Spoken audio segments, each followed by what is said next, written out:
same.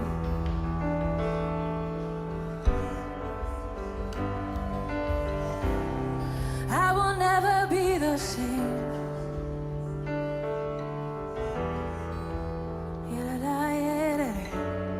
We will never be the same. We will never be the same. We will never be the same. I will never be the same. Let's declare it. Declare it from your heart. I will never be the same. I will never be the same. I will never be the same. I will never be the same. Strength. Give me strength. Lift my weary heart.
give us strength,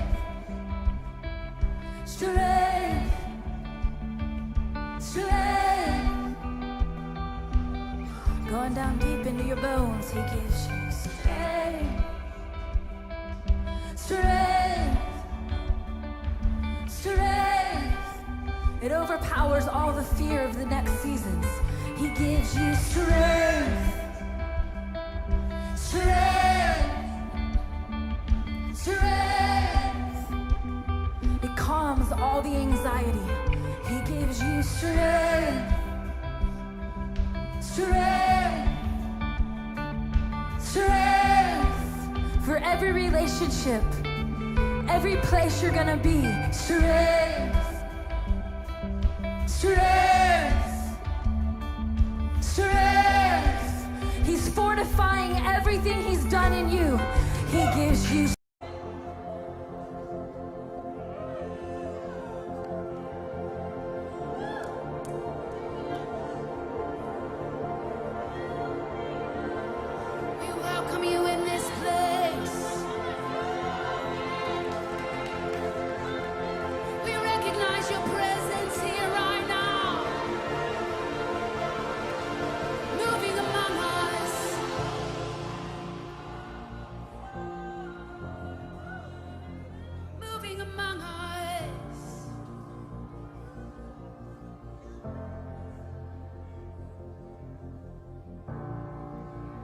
atmosphere is changing now,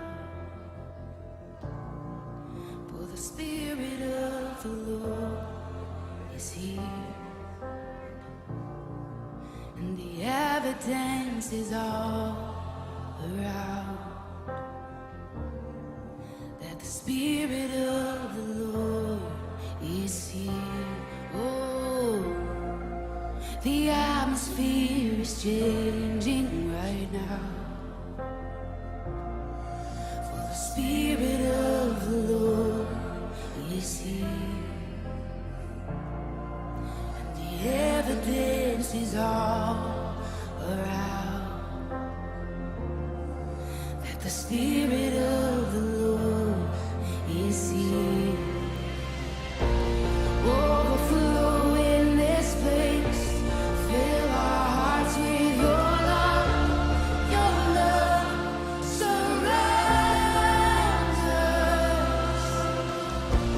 You're the reason we came to encounter your love. Your love surrounds us.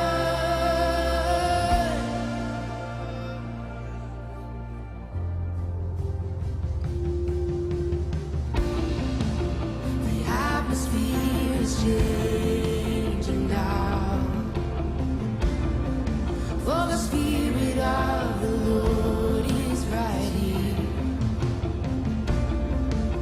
The evidence is all around. I can feel that the Spirit of the Lord is here. The atmosphere, oh, the atmosphere is changing now, for the Spirit of the Lord is here. The evidence is all around that the Spirit of the Lord is here. Overflow in this place and fill our hearts with your love. Your love, it surrounds us. You're the reason we came, oh, to encounter your love. Your love surrounds us.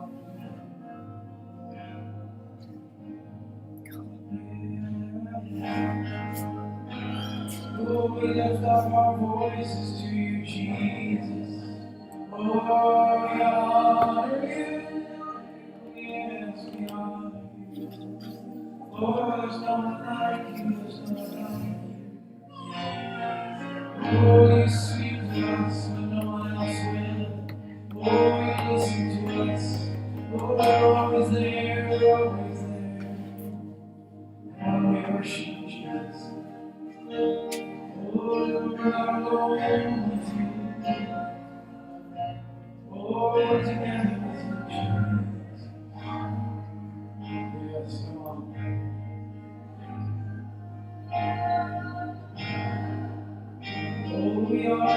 we give you thanks. We're grateful for all you've done. Lord, you've been here with us. Lord, you've been with us all along. Lord, we honor you. Lord, we're grateful for all you are. Yes, God. We choose to enter into this next season with you, God. Choosing to look at the things you've done, looking at the things you've been there with us, the things you've spoken to us, the things you've moved in our hearts. You've shifted many things in this last few seasons in our own hearts, in our own minds. And we choose to be grateful for that, God. We are grateful for the things you've been doing in our lives. We're grateful for the things that you've been moving on us and setting opportunities before us, helping us keep moving forward when we didn't want to keep moving forward. We just honor, God, that you have been there with us, pushing us forward and launching us forward in the things of you. You can let us rest with you. You can let us abide with you and just sit with you in the seasons that we've been through. We're grateful for those times. And we're also grateful for the times ahead of us. We're grateful for what lies before us. There's a future and a hope. There's something you're stirring in our spirits to be expectant for what you want to do. So we choose to be expectant for what you want to do in our place, God. We choose to be expectant that you want to bring healings, you want to bring restoration, you want to bring renewal, God. You want to bring revival in our hearts again. You want to bring redemption of lost things and redemption of relationships. We choose to step into the future with you.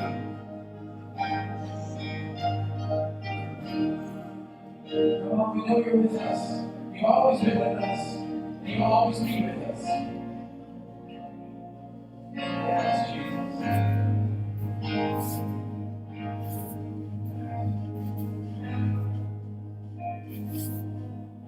What you see as I open up new dimensions for you that you've not thought of before. When I use the word restoration, I'm not calling things to be restored as you have known them. I'm calling them to be restored as I have seen them, as I have known them. This is a season of my table. It's not a season of mere victories over an enemy. It's a season of discovering me and discovering things of me in new ways and in new realities.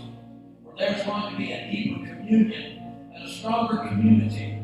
There's going to be a greater revelation where there are dimensions that are going to be discovered in me by you, even in this season of your life. Watch and see as even in science and technology, there's a discovery of dimensions that have not been thought of before. These are but signs of the things that I'm really doing. What I'm really doing is a matter of the heart. What I'm really doing is a matter of the table. And some things are on the table that you're not aware of. Some things are at the table that you've not seen. And this table is a table of life. It's a table of abundance. It's a table of greater expectations. Watch and see as I open up dimensions for you that are beyond where you've been before. Come on, thank you, Jesus. Yes, God, come on. We sit at the table with you. We look for those discoveries together. Those new things. And we even look for our own hearts with you, God. We search out our hearts with you.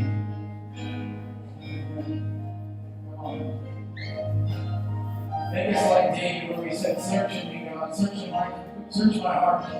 See the treasures of my heart. The things that you want to help me release from my heart and the things you want me to discover in our hearts. Help us, God. Yeah. I was standing by the throne of God, and I looked down. It was the body of Christ in heaven and on earth in worship to the Lord. And I said, Lord God, the saints in worship. And the Lord said, as they passionately worship me, they're seeking areas of land in their heart to me that I can come in and habitate and be more and more land in their heart. That I can be a habitation in them. And my love and anointing and vision can be fully expressed in them.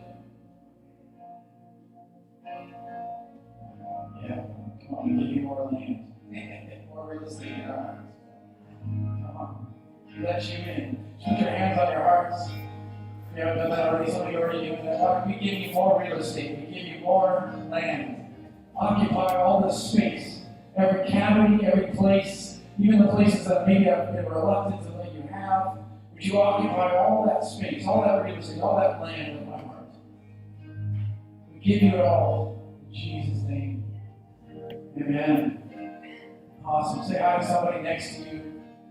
Great words. Appreciate you guys sharing.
All right.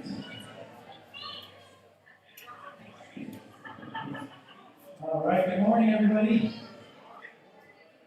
Somebody's excited. Who's that? Let me give her that. That'd be awesome. Awesome. Well, welcome. Thank you guys for being here. I'm glad you're here with us. Yeah, I said not too soon. So, announcement-wise, we have announcements. We have some announcements. We have a worship night coming up.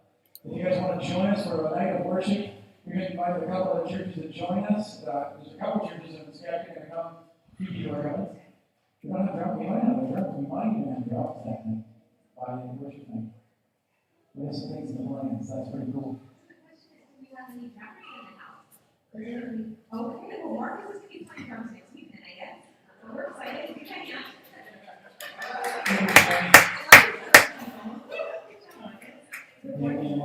She might join you. Watch out. She likes to hit those cymbals and things.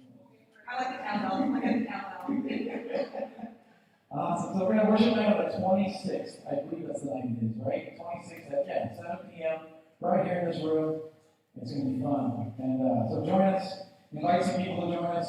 We're trying to invite the churches to join us and do some things with us. So that's in the works too. So that's going to be fun. Other than that, I think we have the last Sunday of this month, which is 2 Sundays away. What is the last Monday this month? What? Monday? What did you say? What is the last Monday? I can't talk apparently. What do we do for the very last Sunday of the month every month? Yay, sleep in. There it says sleep in. I do. And watch church at home and we invite somebody with us. Yeah, that would be great. Okay. And then the last thing I think is this Thursday night, the 20th, here, they're going to do a intercessor group at 6:30, right? 6:30 Thursday night, the 20th, here at the church. And you guys did it during the snow, whatever you make during the snow. If you make it during the snow, you make it during the normal weather. Awesome, that's our announcements. I haven't picked a date for Harry and Lisa. I have a bunch with them this week to figure out when they're coming. So that got canceled last week, so we'll do that next week. And then offering.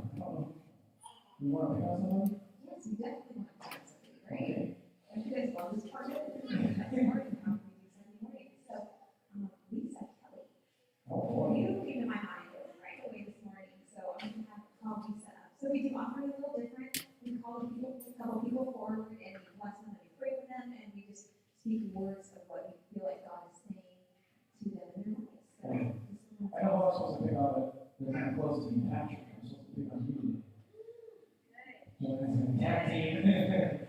Can't call you both because you guys have a little girl that just. I could call you both, but I think it's supposed to be Patrick. So I felt like that. So you have something first? yeah, let me start with Lisa. So if you haven't met Lisa, she's an amazing woman. She's got the most amazing giant heart, and she's kind and courageous and wonderful. And when I saw you this morning, I just heard promised land. That you are on this journey, and you keep maybe you're questioning, or maybe you're feeling a certain way, like, why am I here right now? What am I doing here? Trust where you're going. Trust the journey. You are not on the way to the promised land, but you are the promised land. Okay, so remember that that's who you are. And I feel like that's a big part of a piece of you, like you're constantly, I need to find this place, I need to find this, piece or this thing I'm trying to find that's going for something. But this wants you to just be still. It's like, Lisa, sit down. Okay, just sit down. You are the promised land, and it's okay. You don't have to try to go seek it out, find it. You are carrying it in you, and everything you say to people and every act that you do, I don't think you realize how profound it is. You are an encourager, like to the max, not an encourager like in a fake way, like you're so great, everybody loves you. It's like not like the mom fake way that you think your child's the best kid ever. Although Ryan probably is, I'm just gonna say. But moms are like, my kid is the very best at this, and they're like, actually they're mediocre, they're not really great. But you have this way of installing encouragement and truth at the same time. And that is a huge gift. And so don't let your guard down with that. I feel like that is, you're a truth seeker and a truth speaker. And I just see you doing that wherever you go. And you might have had a couple of tips or something maybe where you said something and it wasn't taken how you read it because it was done in a wrong kind of way. Like, I don't think it's wrong, like, but like in a way of just like love and truth where it's a little bit more intense. Don't stop doing that. We need that. We don't need the soft mom all the time. We need the truth speaking moms that will change things. Okay? You're a promised land. You are a promised land. You are. I heard for you that you dabbled in be still and know that I'm God. But I want you to jump in, be still and know that I'm God. You've had experiences where you were still and God moved. You moved a little bit and God moved. But I'm going to have you jump into the space of be still and know that I'm God. I hear your cry. I care more than you, he says. I see it. I'm very aware. I want to partner with you. Be still with me and watch me show off. Be still with me and watch me show off. Because what he wants you to do, you've been able to partner with God with your hands. You've been able to partner with God with your words. You've been able to partner with God with everything that you do, honestly. You've been able to partner with Him. And He's shown up. But it's not been very often that you can be still and He's shown up. You're the one that has to step up so He shows up. But you're all, I see you. Okay, so I saw this, I'm going to brag about Eric's little daughter. One of the first weeks that no one came to our learning center, she sits out with our director and goes, aren't these children just amazing? She's 3, there's no, was she 3? She's 3, right? So, yeah, so she thinks she's like one of the teachers. Like, our first week, these kids are just amazing. And I see actually literally you sitting with God on a bench, observing what He's doing.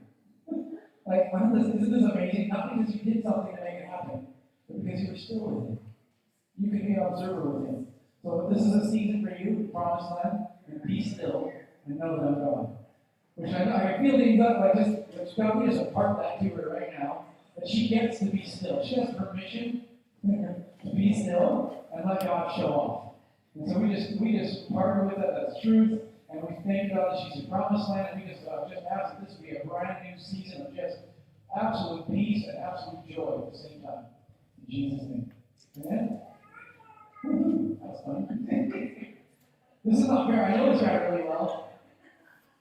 We're brother-in-laws, not brothers. Oh, you can tell everybody that. You gotta look like brothers. Because you have hair. Yes, because you have hair. I just hear, Patrick, I hear God saying to you, oh man, I hear him saying to you that you're getting to the bottom of things. I don't think that means you're at the bottom. I just think that you're getting to, there have been things that you've been fine with, and you've actually let God move in your life, even though there are things that might be off and you can't quite figure out. It didn't matter. God still moved, and you still move forward. But this is the season of still moving forward, but you're going to be able to get to the bottom of things that have been just a little bit of a nuisance.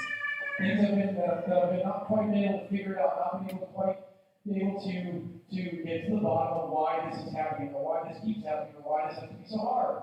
All this kind of stuff. You've been fine with it not being easy, or you've been fine with it, but this is the season of getting to the bottom of things, getting to the root of things. And there's going to be things that are going to be uprooted in your life that have been planted there by you, but some have just been planted by others, and it's never been figured out how to get rid of it. And so I just even physically, health-wise, I just speak health to your body, that there would be, like even the fact that you get sick often, there's going to be the bottom of that. Whatever that is, God's going to restore and heal all the way, whatever that is. You have anything? I'm just going to say, we lived with Patrick and Joanne for a year or two. I don't know. Felt like a decade. I'm just kidding. No, we love living with them. But I really feel like you have so much wisdom and knowledge in you, and for you to trust that. So don't second guess yourself, and don't hold back with certain things because you're scared of maybe it's not going to be the right thing I say or the right thing I do.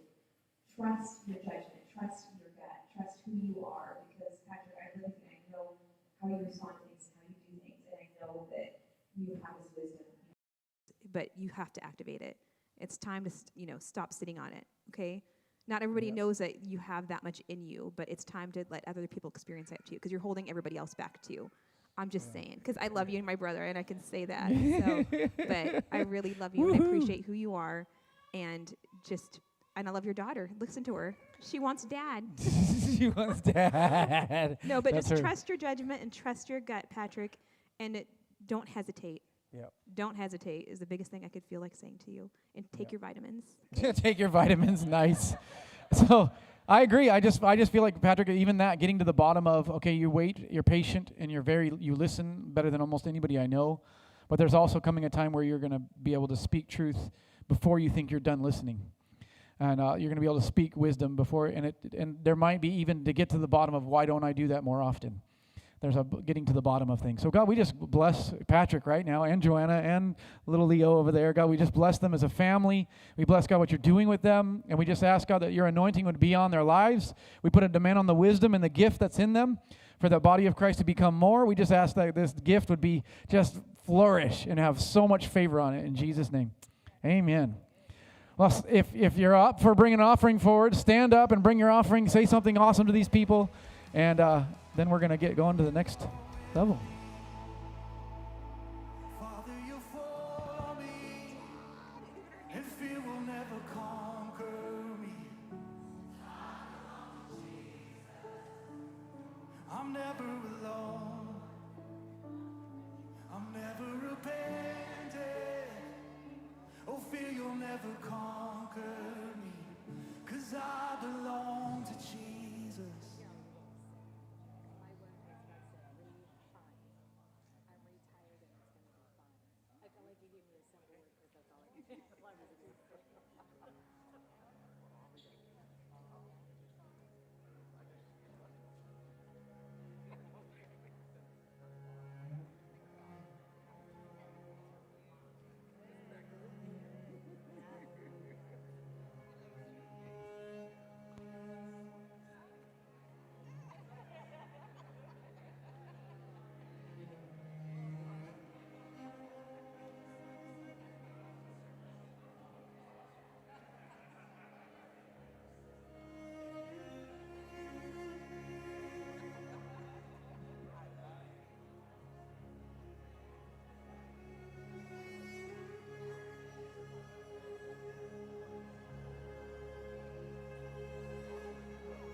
look upon the one who bled to save me and walk with him for all eternity.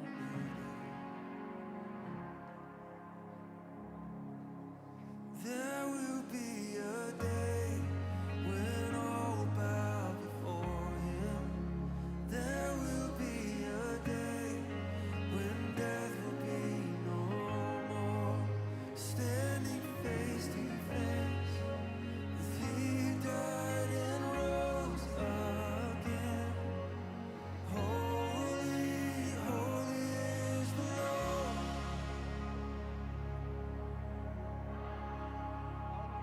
In every pit, we prayed in desperation. Your songs of faith, we sang you down in fear. But in the end, we'll see it all was worth it when he returned. All right. Awesome. That was fun. I like giving words over people. That's quite fun. Hi, everybody online. With us. People are with us up online. I don't know if it looks like 15 people are watching online. That's pretty cool. All right. I heard that people liked last week. People liked the teaching on Jacob. I heard a lot of people liked that teaching. I kept getting reports all week. Some things that God was telling people afterwards, and then people just said they liked hearing the whole story of Jacob. It was quite fun. So if you missed last week, that's fine. We're going to recap today, and then we're going to dig in a little deeper to this topic of identity and receiving what God is telling you, letting go of some things to go into the entrance. So our word for the year for the church is entrance or gateway or doors. It's just an entrance, and someone saw a picture. I believe Jerry saw a picture of a hallway, right? And I saw that too when I heard entrance. I saw this hallway. I couldn't see what was past it. You couldn't either. So we just know we're going in an entrance, in a hallway, a pathway towards something else. And then that reminded me, Peggy had a vision of during a worship night, she had a vision that this was like a landing, what does she call that? But it was like a tunnel or something, or a vortex. She called it something funny. What? An ark? She did that too, but she said that she saw things landing in, right? Angels and like planes landing in the building. There was a big open portal, a portal, that's what she called it. A portal, that they were just landing in and out. You could see them coming in and out. So that's kind of the similar tone, right? Hallway, portal. But we both heard God that in order to go to what's next, you can't have everything you had with you. So you might have to let go of some things. So we've been hearing that quite a bit. Has anybody else been hearing that this past couple weeks? Yeah, come on, some have. That's good. I feel like we're still all in the journey of what that process looks like too. We might be still in the journey. Because definitely it was a doorway or a gateway or a hallway that we both saw for sure. And trying to transfer everything from the past to that new area is just not worth it. And this morning when I was getting ready, I actually saw a picture of like trying to enter this other place with carrying all of our stuff with us that we think we need, we want to have with us, and just going past this hallway, and then just what was on the outside was so beautiful. Like we didn't need this external garbage that we're trying to carry, and it was just a joke. Like we're trying to carry like luggage and stuff, just superficial things, and on the other side of this just gateway was just so much beauty and so many things that you could not even create. Or why would you carry this junk that's just embarrassing on the other side? You carry it over and you're like, oh, this does not fit here at all. So I feel like just that was a vision that I had this morning maybe it's for me. And so, yeah. Nice. Drop the junk. Drop the junk. Get rid of the junk. Get rid of it all. Oh, you're pretty good at that. So getting rid of junk, getting rid of stuff around the house. In the natural, yes, you're very good at that. Okay, so I'm going to recap with you what we talked about last week, which was Jacob's story. And then we're going to dig in deeper of a slightly different story that's a spin on it and what that means for us and how do we apply this to our lives. So first off, Jacob, the name Jacob means one who strives, or some people say deceiver or heel grabber. But I've been renaming Jacob. So instead of saying the word Jacob, just call him one who strives, because that's what that means. And it makes sense when you hear his whole life. And then Israel means God prevails. So one who God prevails through. is what I've been describing that. So the name Israel means that, and the name Jacob means one who strives. So Jacob's first experience in life was grabbing his brother's heel. As a twin that's coming out, and he grabs his brother's heel, and because they didn't have a name picked out for him, they're like, well, he grabbed a heel, so let's call him heel grabber. Let's call him, this looks like he's one who strives, so let's name him one who strives. Anybody been labeled something that you do all your life? Like, I've been labeled short person before because I'm short, right? So, it's what? I have never been labeled short in my life. No, you've been labeled yourself tall. This girl thinks she's tall. I don't know where that comes from. I just don't realize until I see a picture next to somebody, then I'm like, what? She gets shocked when she sees pictures next to somebody that she thinks she's the same height as. It's pretty funny. It's funny Me to and watch. Benjamin Swain, a picture together. I'm like, oh my gosh. What? Yeah, it's pretty funny. So Jacob means one. So Jacob's story goes like this. He had to strive for everything. He had to strive for his father's love. He had to strive for his brother's attention. He got a birthright. He stole it because he strove. He made a soup while his brother was out hunting, and his brother didn't catch anything, so he sold his birthright for a soup. Right. So Jacob deceived his way into getting a birthright, and then Jacob deceived his way into getting a blessing from his father with his mother's help. Then Jacob had to strive for 7 years for a bride, and then he got tricked, so he had to strive 7 more years for the right bride, or the one he thought was the right bride. And then he had to strive for 6 more years after that just to get his father-in-law to let him go. And he snuck that way out. So everything about his life says one who strives. Yep, I would say you're one who strives. And as we talked about his journey last week, he met God on a pathway one day, and God began to wrestle with him. All night long they wrestled. It says that he dislocated his hip, and then he realized it was God, and God ends up saying, You have striven with God, you have striven with me, but you will no longer be called Jacob. You will be called Israel. And the very next sentence, he goes by Israel again. Because he's actually about ready to, he goes by Jacob again. That's right. And then he's about to meet his brothers. Why? And he's afraid of his brother. He's deceived his brother. So he's afraid he's going to lose his life. So he's striving to get his brother's attention again. He's right back into that mold of one who strives. And then later on, he's on another journey. An angel of the Lord appears to him and says, you shall no longer be called Jacob, you shall be called Israel, and he goes by Israel again.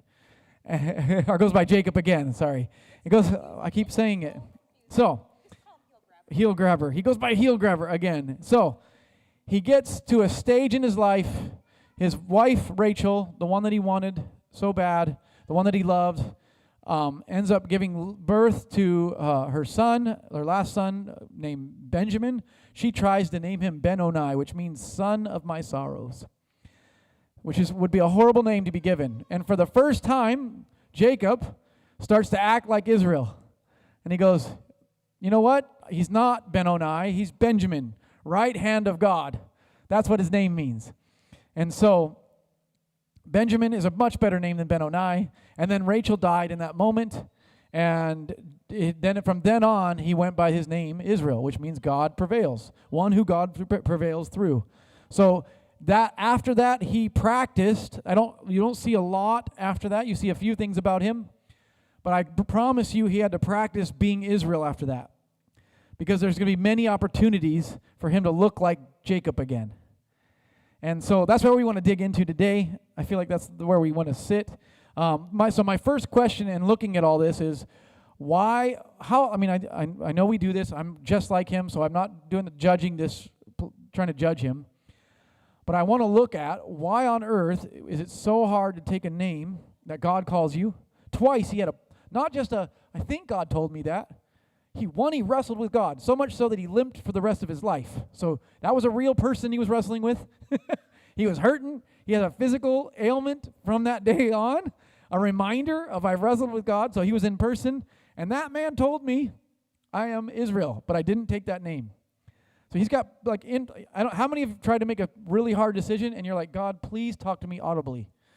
I don't want to make a mistake. I want you to say something out loud. Show up, make this obvious that this is the right. No, have you prayed that? I prayed that, right? So Jacob had that. God, please help me. And God showed up in person, and he still didn't take it. Maybe our problem isn't that we don't hear God audibly. Maybe our problem is we're already hearing something too loud. Something else too loud. Just saying, okay? So maybe all life has been trying to tell you you're one who strives. And that's all you can hear in everything you do. And so you can't listen to anything else because everything else in life has shown. So my question is, why did it take 2 encounters with God and he still didn't take his name? Why did it take so long to change your name? And so I look at that. Why does it take us so long to let what God is saying to us sink in?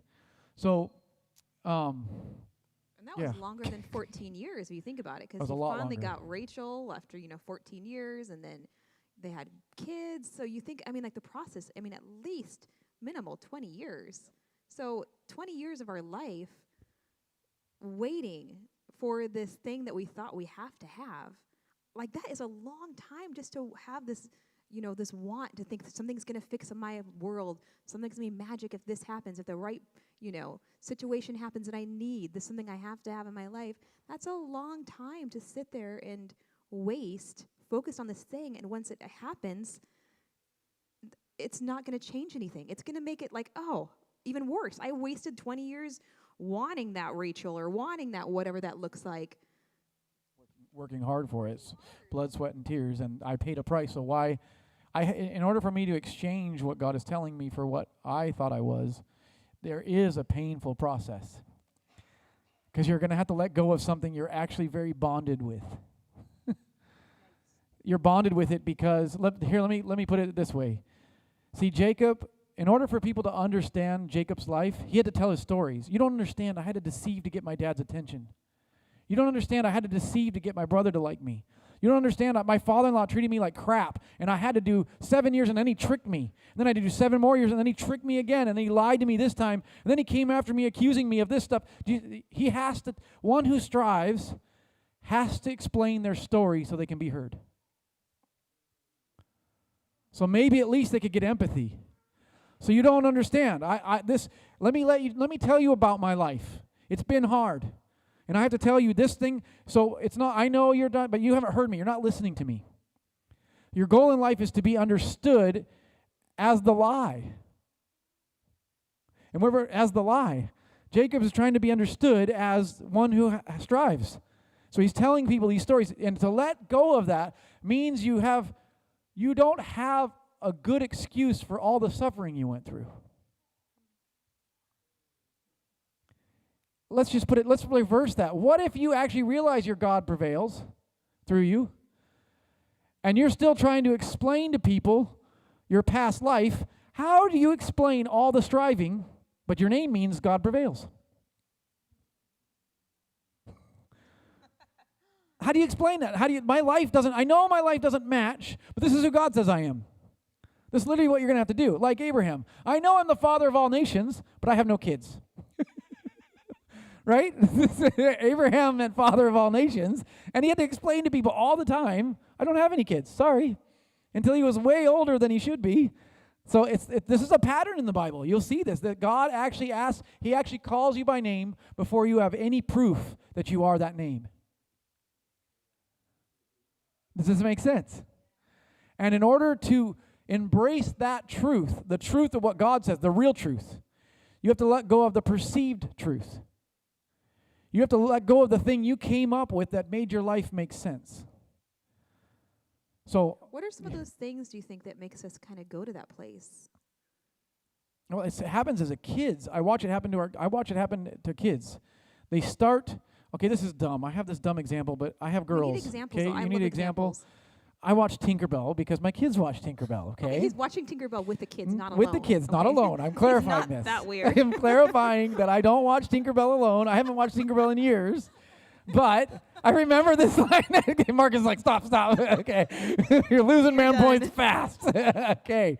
But I have 2 daughters, and we went through a season where we watched Tinkerbell. And the whole thing was Tinkerbell was pretty proud of her gift. She was a tinker. She tinkered with things. And then one girl said, well, you're just a tinker. And I actually moved the wind. And then all of a sudden she hated who she was.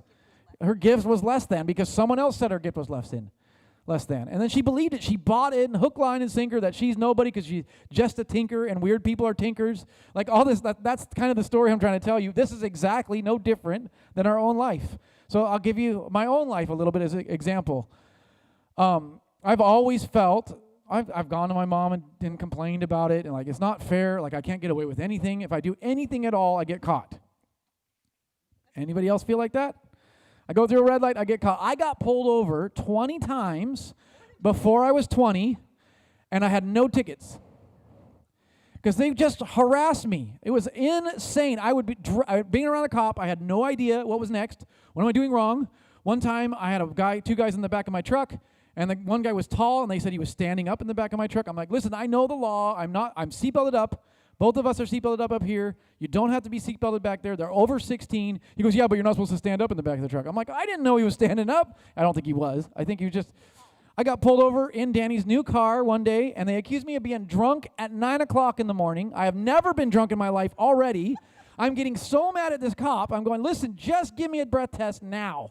I've never been drunk. You searched my car. There's no alcohol in here. Like, literally, I just couldn't get away with any, and I was also nervous to, what am I doing wrong? All the time.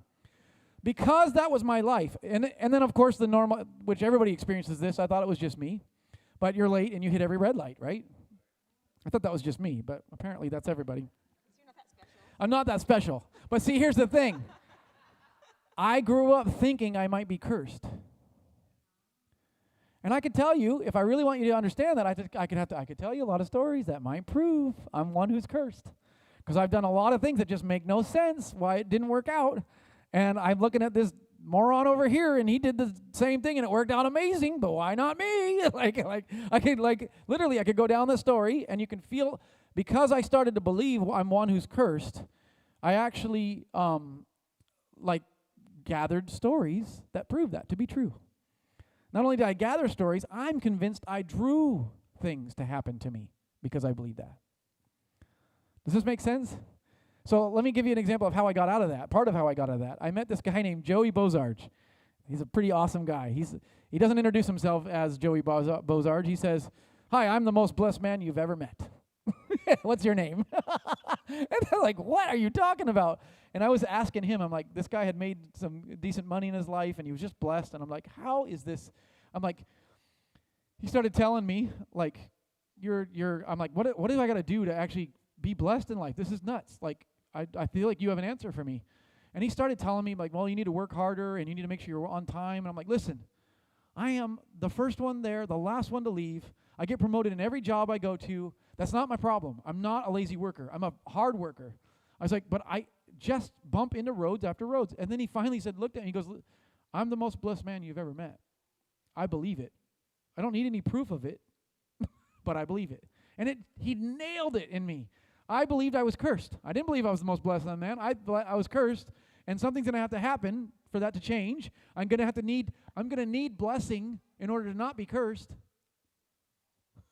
I wasn't looking for a name change. I was looking for something to prove I wasn't cursed. Ooh, there's a good one. Just like Jacob, he wasn't looking to prove he wasn't one who strives. He was looking for someone who made it so he didn't have to strive so much. He was looking for something to fix his problem. I didn't even know I had a problem at the root of my identity. And see, that's when God began to walk me on this journey of finding out who I am. Is that good? Is that a good explanation? So, that helps. Now, I have to tell you, like Jacob, I have many opportunities to believe that I'm still cursed. It's easy for you, like, I know when you hear me say that, you're like, are you kidding me? Have you seen your life? Like, it's easy for you to see for others, but when you're seeing for yourself, it's so much harder. So, you know what I mean, right? So, what I mean by that is, even this last year, I I felt God say invest. So I'm like, okay, in what? I have no idea what to invest in. I started talking to some people, and we were in Spain, and I heard that God say invest for this new season, and I'm like, okay, I've got a little bit of savings set aside. Maybe I should invest it. And I haven't done that in years because the last time I did that, I felt like I was cursed. Okay? Did anybody else buy the dinar? Yeah. Just Okay. kidding. Oh, jeez. Go for home. Okay. It's been many things. So here's the thing. So I went and I decided to buy oil. And I bought this thing called future oils. Okay? Because it's based on a commodity.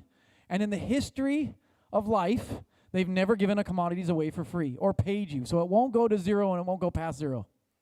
2 months after I buy oil, it goes -0. It's It's never done that in history. And then my stock reverse splits. I didn't even know what that meant. I'm just like, oh my gosh. Jeremiah knows what that means now. And I'm thinking, okay. And then I find out the account I'm trading with is a margin account, which means they're going to start calling negatives. I thought it was just trading the money I have, I didn't know it was margin trading. So I'm sitting there going, what the heck has just happened? And I call a friend of mine who knows my wrestle, and I'm like, are you kidding me? Like, this says everything to me that I'm still cursed. And he had to try to talk me out of it. In that moment, I didn't believe him. I thought, well, maybe I still am cursed. At least with finances, I'm just going to not touch it. I'm going to not do anything. And here's the thing. I stayed in. I kept staying in, and I finally got at least half my money back. I waited till it went way up. It took months. And now it has skyrocketed. Now that I pulled out. Now, it's actually been, I thought God told me to invest because he wanted to bless my money. I'm pretty sure God told me to invest because he wants to settle something in me that I haven't settled all the way yet. Which is, do I believe I'm cursed or do I believe I'm Braveheart? I'm blessed by God. He called me who I am. And guess what? I did hear God right. I just didn't have the courage to stay in long enough because I was wrestling with being cursed still. Does this make sense? So I thought when God tells you something, you think it's about the thing that's obvious. Invest, that must mean he wants to bless your money. A lot of times he tells you to do something and it has nothing to do with anything you think it means. He's walking you through a journey to heal you and to make you whole. That's a good example, right? That's a good example? Okay. Now I've been very open with you. You know not to trust me with your money.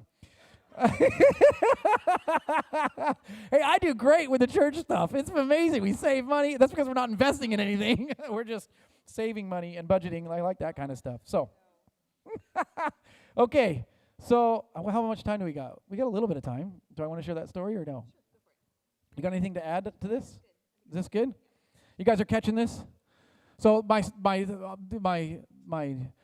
push for this is after Jacob heard that he was Israel and he accepted his name Israel, I promise you he still had many, many, many opportunities to think he was still Jacob. Matter of fact, most people don't even refer to him as Israel. They refer to him as Jacob still. The Jacob's well. They call the children of Israel, which means, but they think of Israel as a group of people, not Israel as a person. It's kind of interesting. So he still has had a lot of mislabeling going on. So anyway, so this story I want to share with you today is the leper's story I began to talk to you about a couple weeks ago. And so just to summarize what's going on, Elijah is around and he's hearing God and he's declaring to this king that, hey, right now I know things are very expensive. There's famine in the land and they're selling they're selling poop for a lot of money. They're selling poop for a lot of money. They're selling donkey heads for a lot of because they're starving. They're so starving they're starting to eat their own kids. Okay, so Elijah prophesies over their kids, over this king and says, listen, a day from now, you're going to have, I can't remember, basically you're going to be able to buy something, this food for super cheap. I'm not saying that it's one something. I can't remember what it is. I'm botching this with the technical. $1, sure. So basically, instead of costing you a fortune for a donkey head, you're going to be able to buy 80 bushels of hay or 80 bushels of wheat for that much. You're going to have so much food, and it won't make sense because right now they're surrounded by an enemy. There's an army around them that are trying to kill them. And there's no way, not only are they in a famine, there's no way for them to get food if they wanted to. They can't leave. And so this has just happened. The next day, it jumps into this section of the story where there's these 4 lepers. So we're going to go there, 2 Kings 7, verse 3 through 4. Now there were 4 leprous men at the entrance of the gate. And they said to one another, why do we sit here until we die? If we say we will enter the city, then the famine is in the city, and we will die there. And if we sit here, we will also die. Now therefore come and let us go over to the camp of the Arameans, and if they spare us, we live.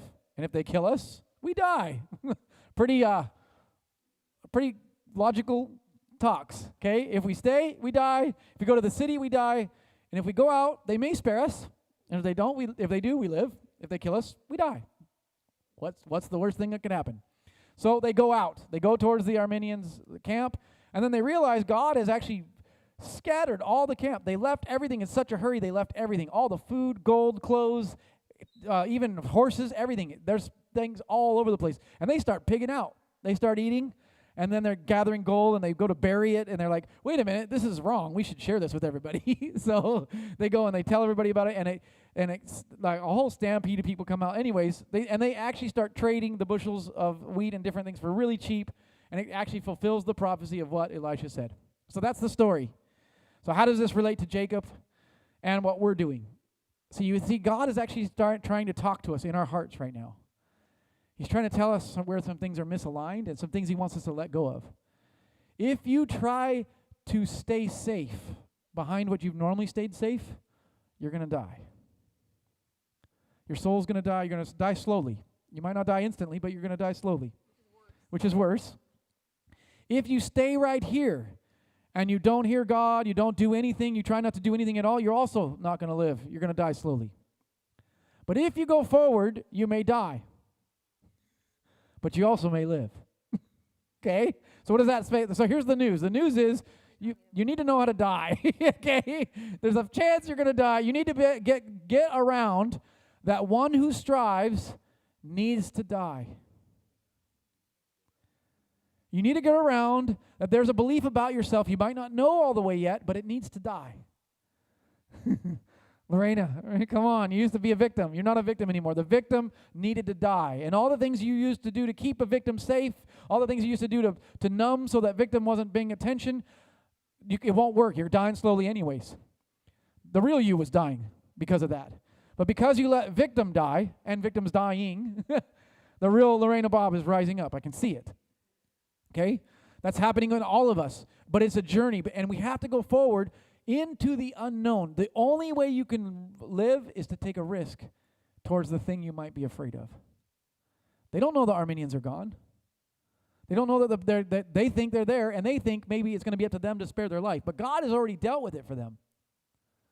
So all the things in your life, we're in a season. I'm just going to prophetically say this. We are in a season where God has already dealt with all the things that have stopped you from being you in your future. He's already done it. He's already scattered the armies against each other. He's already made the lies lie to each other. He's already made selfish things fight against each other. He's already scattered the things that have stopped you from being who you are. You just don't know it yet. You're still afraid to die. So what you need to do is you need to hear his voice. You need to let go and let those things die that you've hung on to all your life. The things that have kept you safe, that kept the lie of you, and kept the things you had to hang on to so people would understand. I'm a huge component of understanding people. I want to help people be heard and empathy with people, but I'm also, I'm very aware there's a war on getting you to stay there. So getting you to stay in this place of stuck, being in this victim place. I'm trying to remember that thing that we really wanted to talk about in this. A sign you're still not willing to let go of the lies is that you feel like you have to get everyone to understand. So defending yourself. So if something comes up and you feel like you need to defend yourself even without being asked, that's always a good sign that there's something that when somebody says something to me right away and we're not even talking about it, and I'm like, oh, okay, I realize that is the struggle that they're in or I am in the process. If I need to defend myself to anybody with something that's coming up, I'm like, oh man, there's something that's really hitting me. It doesn't have anything to do with them and nothing to do with them. So if somebody brings something up and you're like, that's kind of different, that's usually part of the process, and it's not fun. It's not a fun thing to go through, but, I mean, we have to, or else we're going to be stuck. I don't want to be stuck here. I don't want to be stuck in this place. One of the challenges is that I've done it in my head. It works, just so you know. If someone starts arguing with you or defending themselves and you're not judging them at all, in my head, I'm like, oh, who are you arguing with? Like, I kind of just go there. I'm like, God's probably talking to them right now. And I just kind of assume God is talking to them, or is talking to them. So when someone starts to get defensive, I haven't done this well with myself yet, but when other people are defensive around me, I start to realize, oh, God's talking to them. When I get defensive, I usually wake up later and go, wow, I guess you were trying to tell me something, and I'm here trying to prove who I am to this person, and I don't need to do that. If God really does have my back and he's got my rear guard, then I should be okay. I should just trust him. Here's the other thing, though, that I have no tolerance for. And I'm saying that very boldly right now. There is a movement on justifying victims. What I mean is this. If Lorena Bob comes to me and tells me about her past and tells me about her life, and I come into agreement with where she's staying there because of her past, I now added to the problem of her staying stuck. And I'm seeing it everywhere right now. I'm seeing talk show hosts doing it. I'm seeing people who are coming into agreement with how you've been wronged. And I'm not saying it's bad that you've been wronged. It is bad that you were wronged. But it is also bad for you to stay still because you were wronged. I'm not saying it's bad for you to bleed. It's bad for you to bleed. You shouldn't bleed. But it's bad for your excuse of why you're bleeding to keep you there and not move forward and help other people get better. Does this make sense? And there's right now a movement on, you know what, you just need to be heard. Your side needs to be heard. You need to be a victim. And once I come into full agreement with what you're a victim, then I can cancel the others. Because I've just come in one side, and I've taken one side, and that's it. So I have zero tolerance for me, myself, and for anybody who's us as a family making, we should definitely make space for people to be heard and to be seen and to be known, but we should make no excuse for them to stay there. We should hear them and let them know we have empathy for them. But to say, you know what, I understand where you are and you can stay right there, that is not God. I can feel, I know it without a shadow of a doubt, that we're in a move of God where we're supposed to hear each other but be pushed outside of that place. No one wants to leave the gate. The gate feels comfortable. At least I feel known. At least I understand why this happened to me. And I don't want to let go of that. It's scary to jump out to the unknown because you don't have that security anymore and you don't know what's next. In the in-between, there's nothing.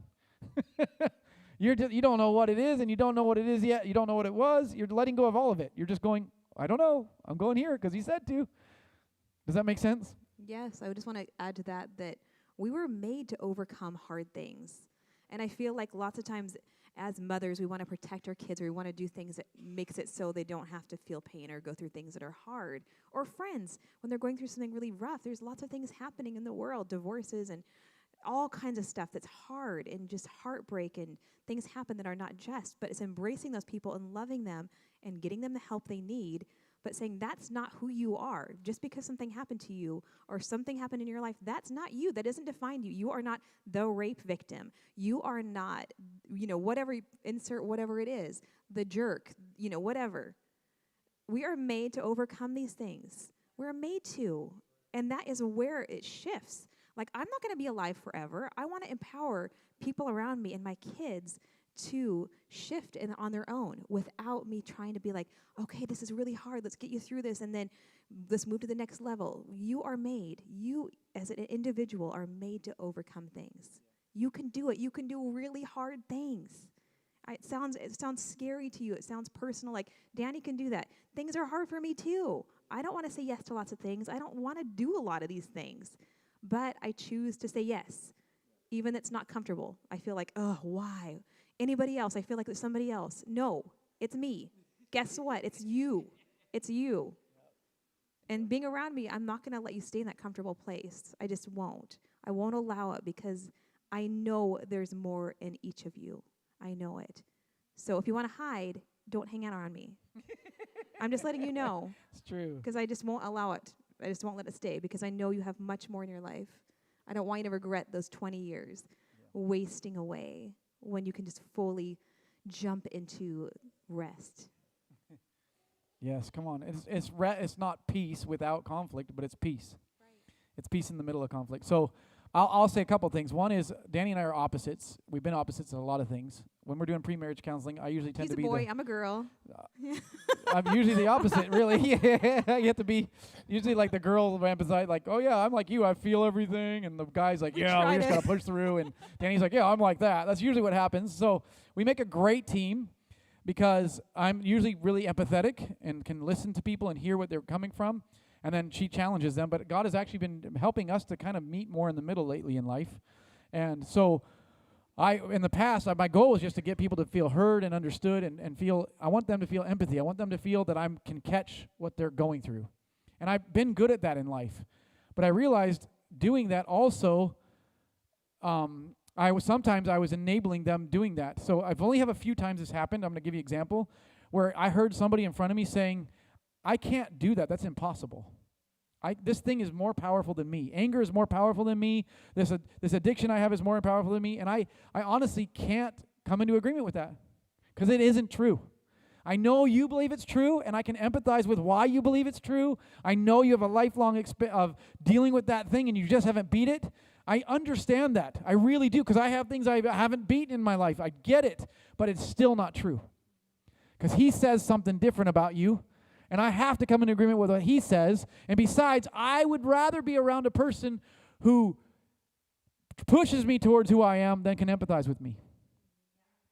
I would love it to be both, honestly. And I've met very many people that are good at both, but I would much rather be around a person who says, you know what, Jonathan, I know that's not you, so get off your butt and move forward and get over it.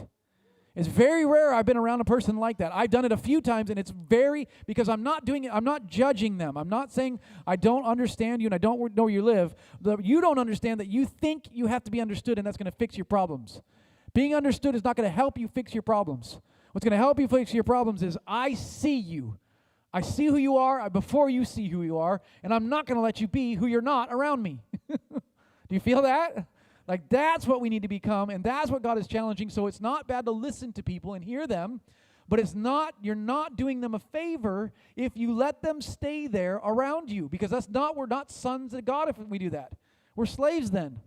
Slaves view things outside of them as something more powerful than them. Sons view things as, I can overcome this and make the world better because of it.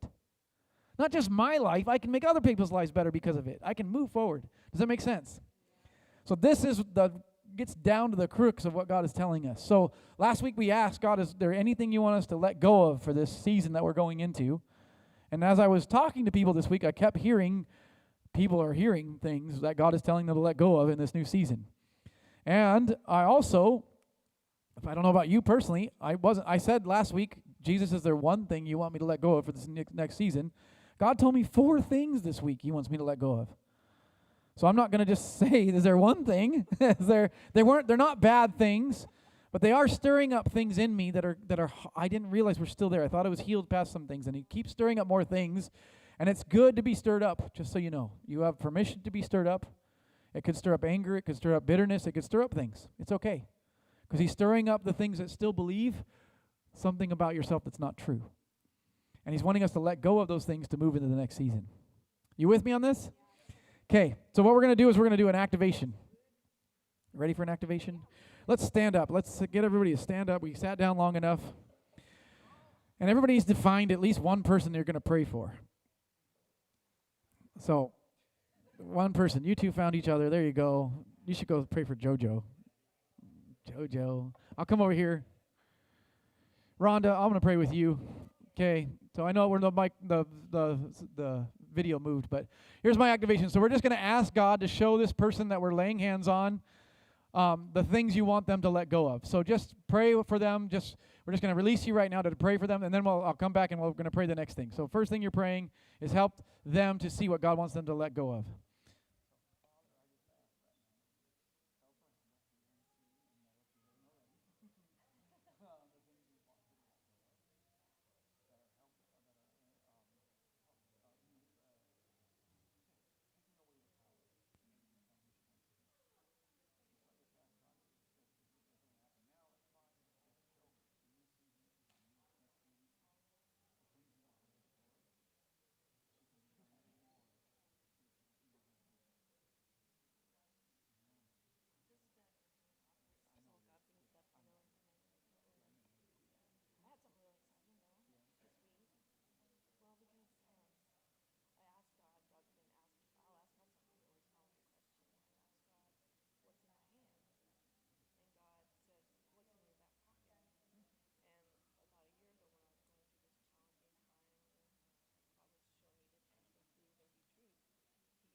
just good. whatever comes up, That's that really I'm good. unstoppable and I can't lose because of who I am. That's good. So That's awesome. that helped me this week. That's huge. That's huge. Yeah, but Okay, so after you've done that, the next thing you want to pray is, Jesus, show me the direction. So pray for the person. You're not praying for yourself.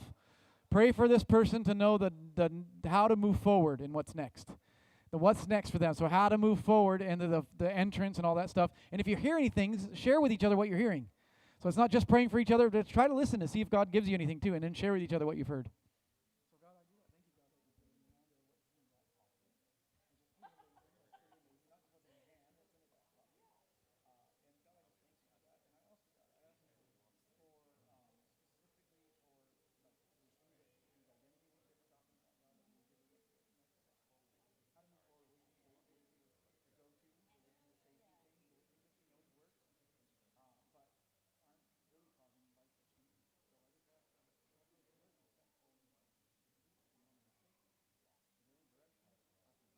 connection with him is crazy. So how does that look? Okay, so let's just take it on the stuff. If someone needs someone, and normally what do you do when you feel like God is highlighting you? What do you normally do? What do I normally Yeah, so do? like when you have a person that you feel God keep kind of saying, pop I up to you. pray for them. Yeah, can I pray for you? Well, I do pray for them. Like if they're highlighting them Okay, to so me, right then you pray. I do pray for them. Or I just increase my awareness and start asking why, what the connection So is. what if you shift it to, because that's your go-to, Okay. right? What's the listening part today? Yeah. Just shift it just slightly. Yeah. You're still going to do the same process, but it's actually different. Yeah. What's this ace in the pocket for this person? Right. It's just a different way of approaching it. Yeah. It's not much different, but it's Okay, enough I'm gonna different. try it. But it's enough different because now I can feel the uncomfort because Yeah. there's that uncomfort. I know, right? That's Is stepping the thing you out. want me to say. Yeah. You know these things work. I know. That's the problem.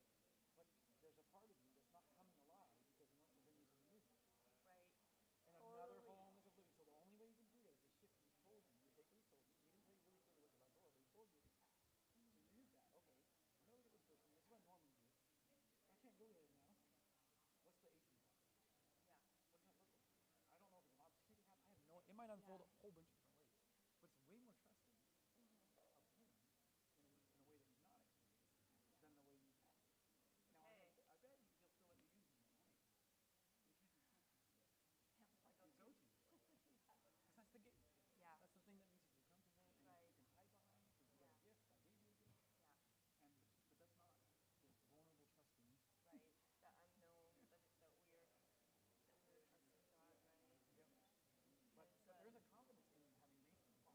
I know. It feels like a confidence thing. So Yeah. it's not a confidence in what you can do. No. It's a because you're confident. There's no reason to be except for I know I have an ace in the pocket. No idea what Yeah. that means. So I just know also a lot of times, like this week, God gave me solutions. I had some hard things come against me. And I wanted to say, screw it. Like, I got attitude, like, I'm just going to do something else. No, God gave me a solution to resolve it. And I went to work and I felt like I was in this new place of seen and That feels like an ace in the pocket, doesn't it? Yeah. It feels like the same thing. And then I also got another job offer that day that's down the road. So it was like, not only did adversity come against me, he gave me a solution to overcome it and showed me favor at the same time. That's great. That's fantastic. Because that's showing you that you're not going to your go-to, you're going to something new, another function. So that's good. That's huge. That's a big deal. Yeah. Thank He you. wants to do something. What about you? He wants to do something. I know he wants to do something huge this year for you. Yeah. That is getting to the bottom of some deeper things that you don't have to wrestle with. Yeah. Because he wants to get deep to those places. And the only way you can get deep is if you let go of the things that help you survive. That's right. Yeah. Those things, the reason sometimes they're hard to let go of is And because they help you thrive. last year was that year, and this year, like, God's like, no, this is a new year. This is a thriving year. This is not a surviving year. Yes, And exactly. if I feel like I'm resorting to those things of surviving, then I need to see that even. Yeah. Like, I don't have to fall back into that mode. Yeah. Got it. I'm going to announce real Thank quick. you. Okay. So, all right, you guys did great. So here's the deal. Throughout the week, keep these people in mind. If God brings them up to your heart during the week, send them a text that you're praying for them. Or maybe ask each other if you heard anything else. Did God reveal anything more to you? so that you can actually just pull out of each other what you heard for the week. So thank you guys. This was awesome. We'll see you next week.